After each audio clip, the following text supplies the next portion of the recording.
Presenting complex business information in a clear, concise, and captivating manner should be the goal of any professional in preparing documents. Well-designed visuals create an engaging experience for your audience, helping you to achieve results. During this seminar, your screen will occasionally go dark like this, and on-screen prompts will ask you to pause your video. Brief instructions on screen will ask you to complete work in your seminar workbook. You can download a copy of this seminar workbook on our course site. Enjoy the seminar! Before we get started, note that page numbers are provided on screen to help you follow along in your seminar workbook. To keep you engaged throughout this seminar, your workbook contains a number of fill-in-the-blank and note sections for your use. Note, for this online seminar, we might skip over an activity or two in your seminar workbook. Feel free to complete these activities on your own at any time you choose. So let's get started. Why do visuals matter? Press pause now and complete this activity in your seminar workbook.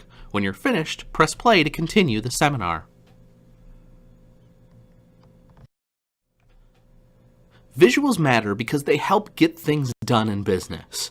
A sound business document is visually engaging, pulling our audience in to help us deliver the type of results that we want to achieve. But now let's start looking at how content is truly impacted through how we organize information with an activity, Can You Recall? I'm going to give you just a few seconds to look at these letters and remember them.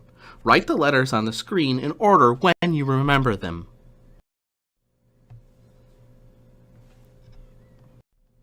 Press pause now to complete this activity in your seminar workbook. When you're finished, press play to continue. Might have been a little tough to remember those, right? Well, here are the same letters again, organized a little bit differently. Again, remember these letters and write them down in your seminar workbook.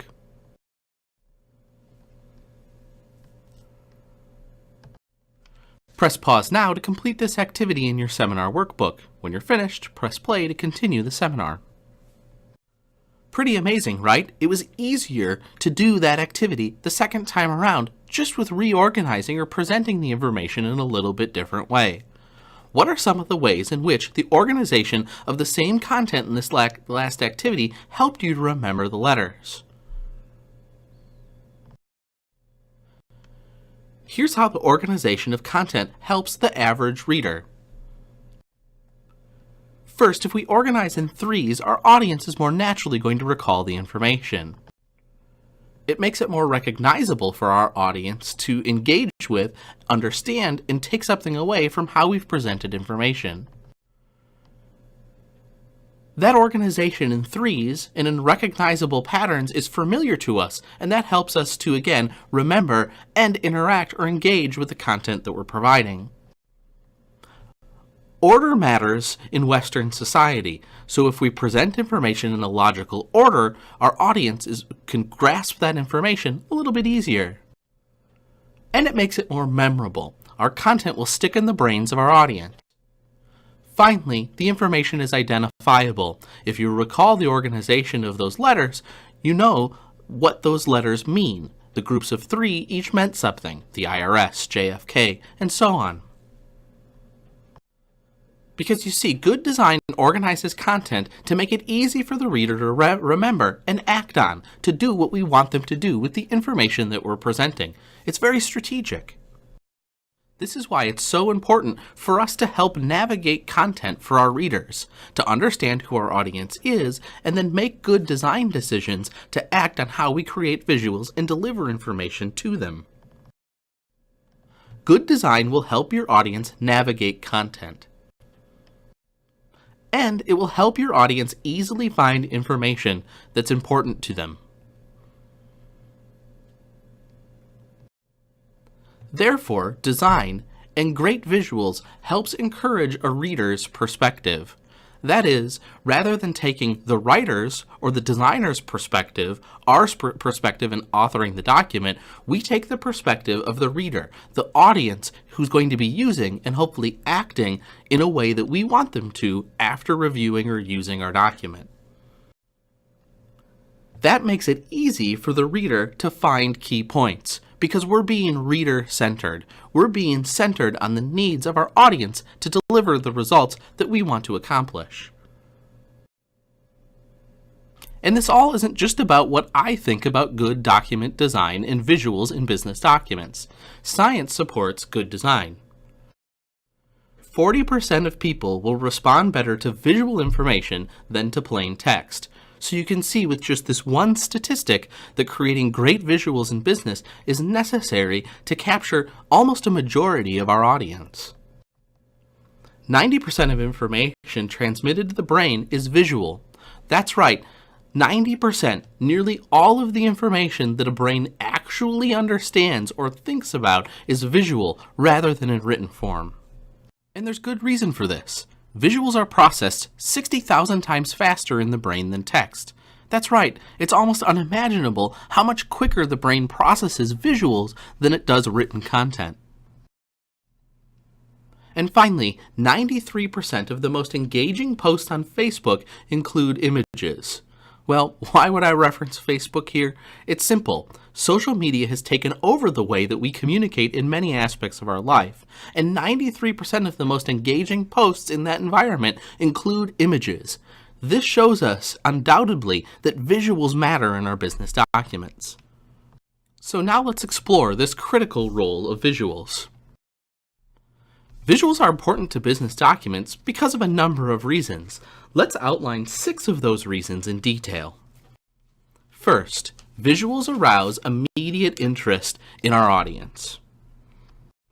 Many readers are visually oriented, meaning that visuals pack powerful meaning. Second, visuals increase understanding by simplifying concepts.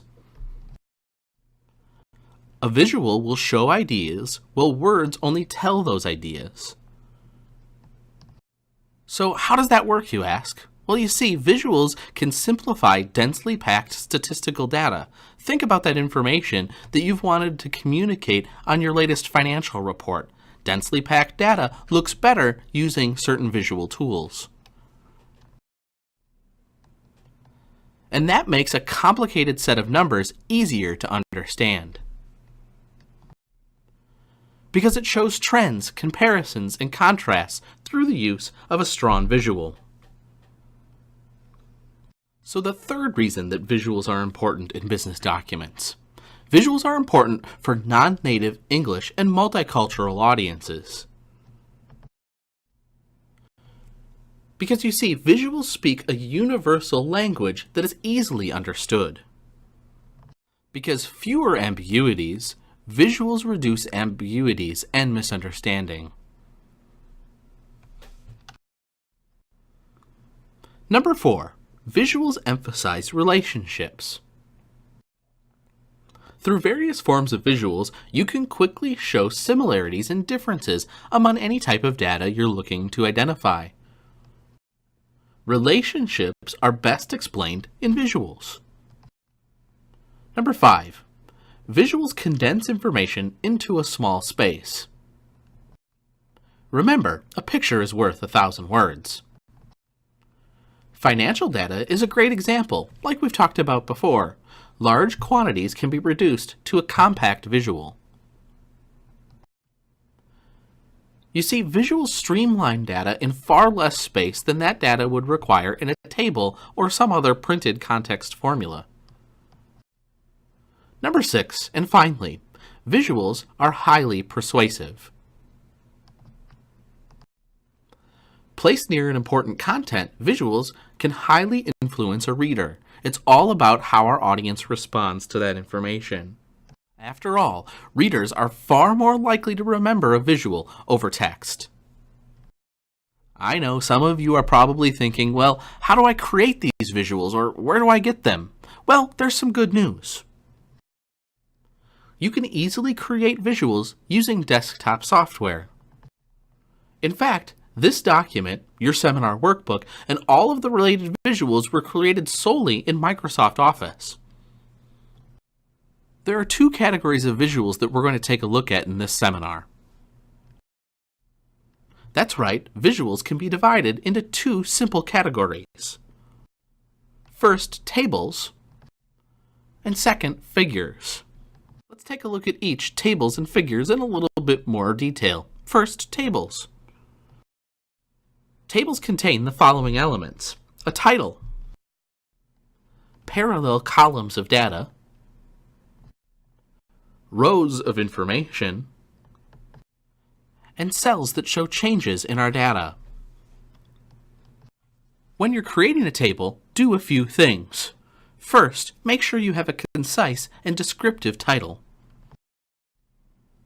List all of your items in order. Remember, in tables, order matters. Compare data in columns, so if you're contrasting information, make sure that those contrasts are represented through columns. Make sure that your table has 6 or less columns to make those comparisons easy on your audience. And make sure that you use round numbers. Use a table key or content of your document to further explain how you've landed at those decisions. Now let's turn to the vast array of figures that you can create to make your business document great. Although not a complex definition, certainly one that we can remember. Any visual that's not a table is a figure. Think of a figure as a visual mechanism to make an impression. Figures include many variations of graphics, including the following: graphs, charts, pictographs, infographics, maps, photographs, and drawings. Now let's take a couple of minutes to look at each in more detail. We'll start with graphs. When creating a graph, follow these guidelines. Focused on showing change in data. Use no more than 3 lines. Label each color directly. Plot enough data to be reasonable for your audience. Ensure the scale is realistic. And remember, you don't always need to start with 0 for your graph.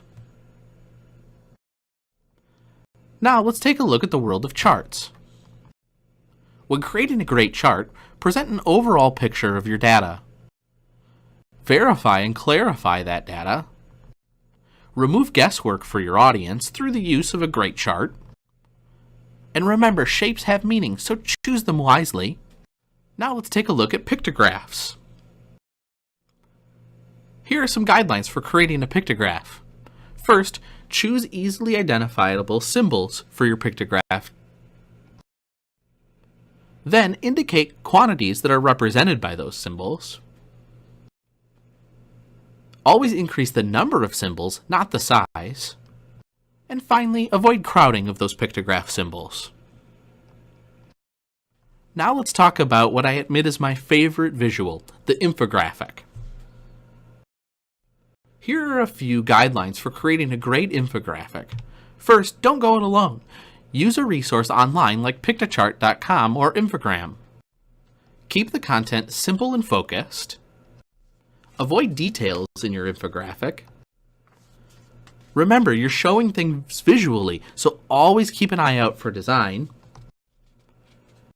Make your infographic a manageable size. Allow for white space. And remember to use a great headline. Let's take a look at creating maps. When creating a map, acknowledge your source and always credit any sort of reference that you have. Remember, your markings need to be clear. And if necessary, include a legend, which, let's admit it, a legend's usually always necessary on a map. And exclude irrelevant features to the content that you're trying to deliver to your audience. Finally, indicate direction, always marking north. Now let's talk about using photographs, always remembering that any choice of a photograph needs to be directly aligned with the content that we're providing to our audience. So when using photographs, include only the necessary details, provide a sense of scale, watch for poor resolution, after all, no one wants a low-quality photo, always ask for permission and provide credit for your source, And consider buying online at resources like iStockPhoto.com or Shutterstock.com, where you can find great, applicable, and meaningful photographs to your content. And now let's take a look at the world of drawings as we round out our discussion on creating great visuals. When creating a drawing, remember to keep it simple. Label all of the necessary parts. Decide on the most appropriate view or angle to help your audience understand the content that you're trying to deliver. And last but not least, keep parts in proportion.